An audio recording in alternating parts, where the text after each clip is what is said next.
Bonjour à tous et bienvenue, aujourd'hui c'est l'épisode 6 de Ring of Power.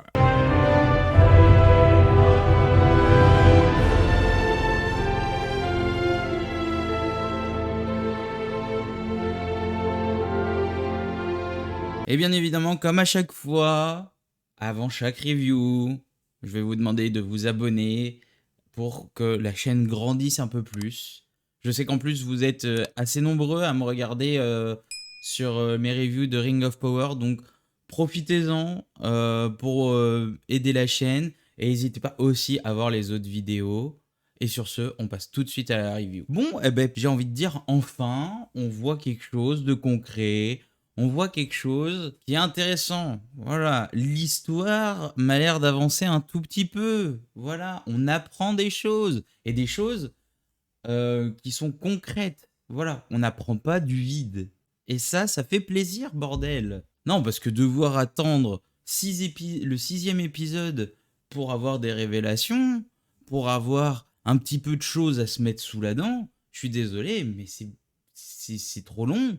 Voilà, moi ce matin, j'étais là, j'ai regardé mon épisode et j'ai fait, ça me va, ok, c'est cool. Bon, après, il y a toujours ceux qui défendent leur paroisse du Seigneur des Anneaux et de tout le lore, qui disent que c'était un épisode exceptionnel, qu'on n'avait jamais vu ça depuis la nuit des temps. Bon, on va se calmer tranquillement et se reposer la tête 2 minutes.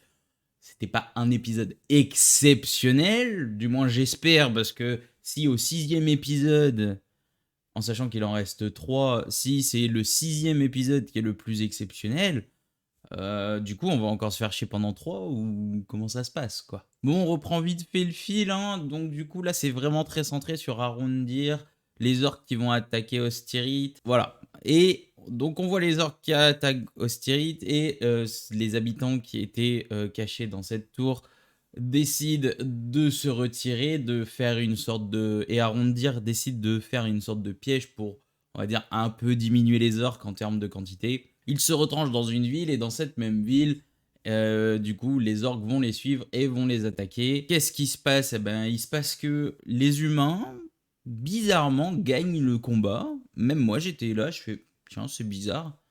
Parce que normalement, les orques, bon, surtout que c'était des personnes qui n'étaient pas très combatives, hein. C'était pas des personnes entraînées au combat, donc normalement, ils devraient se faire déchirer. Et au final, ils gagnent, mais Arondir découvre la supercherie de Hadar.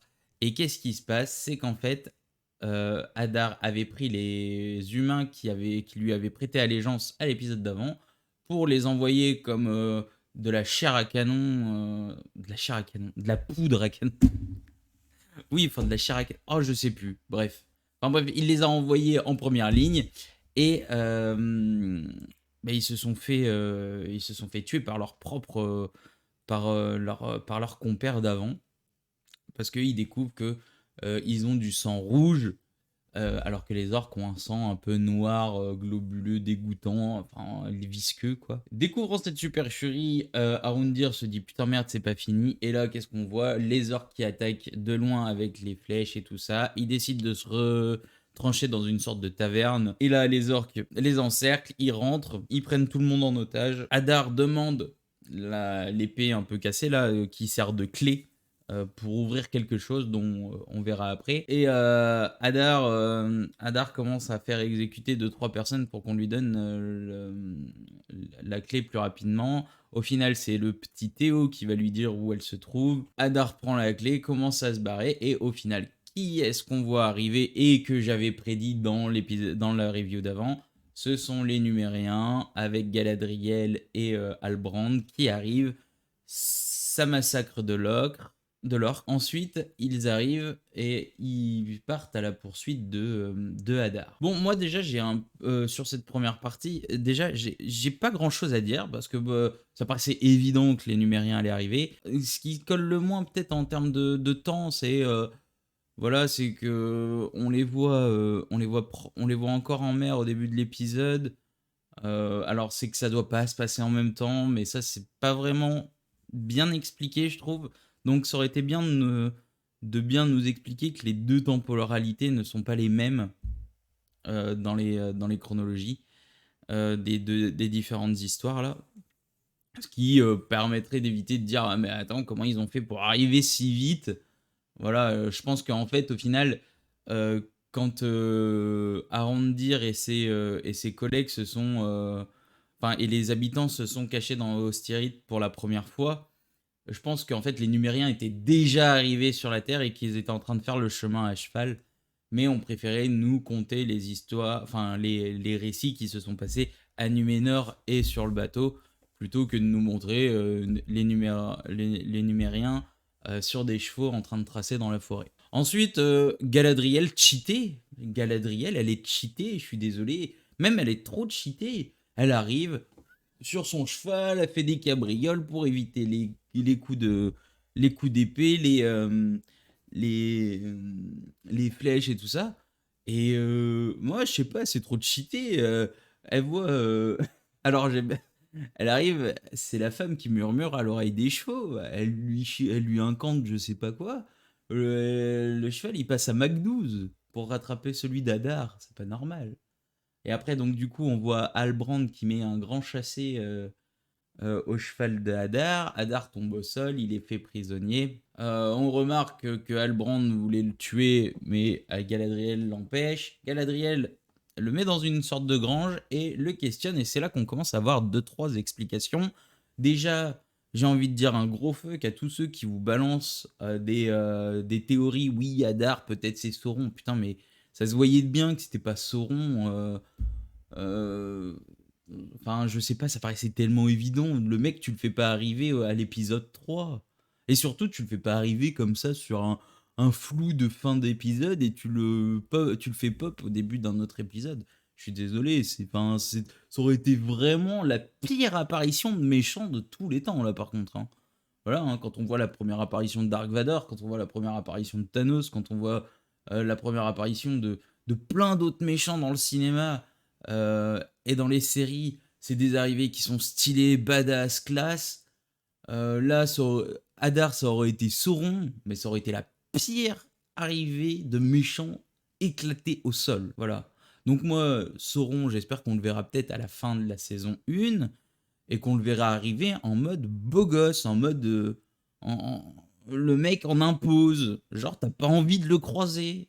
Hadar, bon, bah, je le croise, voilà, il me fait rien, il me fait pas peur, quoi. Et donc, on apprend que Galadriel, quand elle était petite, avait on lui racontait des histoires sur des elfes qui étaient enlevés par les orques et dont après on noircissait leurs âmes pour qu'ils soient au service des ténèbres. Et au final, Hadar en fait partie. On voit qu'un Hadar est totalement corrompu, mais il commence à sortir une histoire comme quoi il aurait tué lui-même Sauron, ce à quoi Galadriel ne croit pas du tout. Et je pense que ça paraissait tellement évident que oui. Et entre-temps, Arondir commence à redonner la clé à Théo pour qu'il s'en débarrasse lui-même afin de d'oublier le fait que c'est à cause de lui que les méchants auraient pu acquérir ce qu'ils voulaient. Et oui, au final, ils se sont fait berner. C'est pas Hadar qui avait la clé, mais c'était un humain qui lui avait prêté allégeance et qui va déclencher le mécanisme. Et là, je vous avouerai, alors c'était stylé, hein, le fait que de déclencher comme ça, ce qui fait que ça ouvre une sorte de barrage où l'eau tombe et elle tombe avec la vitesse et la puissance, elle tombe dans le tunnel qui a été creusé par les orques. Et donc l'eau qui est conduite dans les tunnels va directement à un volcan qui est situé donc bien plus loin. Et ça fait ça crée une éruption volcanique, ça réveille le volcan. Et là, tout part en flammes. Et fin de l'épisode, on voit Galadriel voyant la nuée de fumée arriver sur elle. Moi, j'ai une question parce que je n'y connais rien en lore du Seigneur des Anneaux. Mais est-ce que c'est pas là où va être le... Enfin, du coup, je ne sais pas. Moi, j'en sais rien. Hein, mais pourquoi, en fait, faire exploser un volcan si c'est juste pour tuer les deux trois villages autour, j'en vois pas l'intérêt. Heu, est-ce que parce qu'après donc ça va être totalement cramé et rasé, hein, tout autour. Donc du coup, est-ce que ça serait pas genre, les orques qui veulent se faire une nouvelle base ici? Est-ce que ça serait pas le Mordor? L'ancien Mord enfin, là où va être placé le Mordor? Je sais pas du tout. Donc si vous pouvez me répondre dans les commentaires, s'il vous plaît, m'aiguiller pour ceux qui savent, dites-le moi. Mais moi, sur cet épisode, je ne vois pas l'intérêt d'avoir, fait 300 kilomètres de tunnel pour ouvrir un barrage et faire péter un volcan. Je vois pas l'idée. On va sûrement le savoir après, hein, du moins j'espère. Mais moi, si c'est juste pour détruire deux trois villages aux alentours, je trouve ça pété.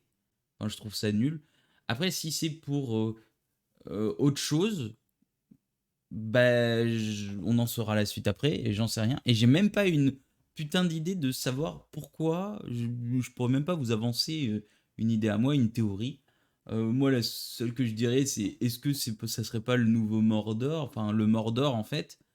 Mais est-ce qu'il existe déjà à ce moment-là? J'en sais rien du tout. Donc, ce que je dis, c'est peut-être totalement faux et vous allez être là à dire ah putain, mais il est con, c'est pas du tout ça. Moi, j'en sais rien. Donc, dites-moi et ça m'aiderait beaucoup. Merci. En tout cas, pour parler de l'épisode en entier, franchement, c'est un bon épisode. Pour une fois, on a de l'action. On a un peu de blabla aussi, hein, mais on a de l'action.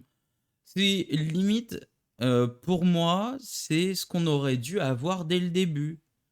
Allez, peut-être pas dès le premier épisode. Allez, je veux bien être, être gentil et négocier, on va dire, les deux premiers épisodes. Mais c'est un épisode que l'on aurait dû avoir à l'épisode 3, par exemple. C'est pas quelque chose que l'on aurait dû avoir à l'épisode 6. L'épisode 2, l'épisode 3, grand max épisode 4, je suis ok. Épisode 6, c'est bien trop tard. Par contre, c'est un très bon épisode. Enfin, c'est un très bon épisode. C'est un bon épisode. Voilà. Et non, un excellent épisode, comme j'ai pu lire ce matin vite fait sur Twitter ou autres réseaux sociaux. En tout cas, c'est tout pour aujourd'hui. Je vous dis à la semaine prochaine. Tchuss!